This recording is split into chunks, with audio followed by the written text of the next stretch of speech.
No hei vaan, tässä on Ahti Kohonen ja Sauli Luttinen ja me ollaan Pro Pyhäranta-yhdistyksestä ja nimestäkin voi päätellä, niin toimitaan Pyhärannassa Varsinais-Suomessa. Täällä sitä ollaan Maria ja Pauli Laivon pihalla Pyhärannan kirkonkylässä Rohdaisissa.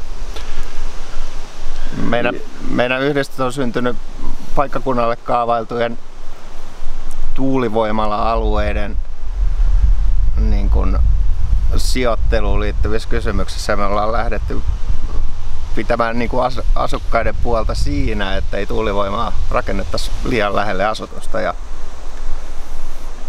tähän liittyen meiltä äsken kysyttiin, että toimiiko Pyhärannassa kuntademokratia. Ja kyllähän se toimii. Nimittäin tuulimyllyjä ei näillä näkymin ole tulossa.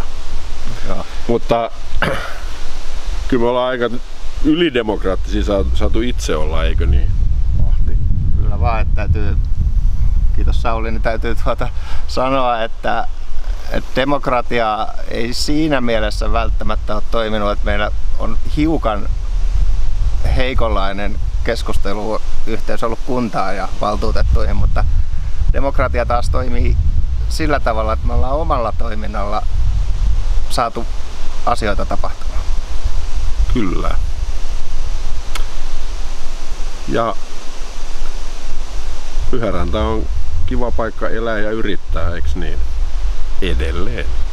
Ja jatkossa.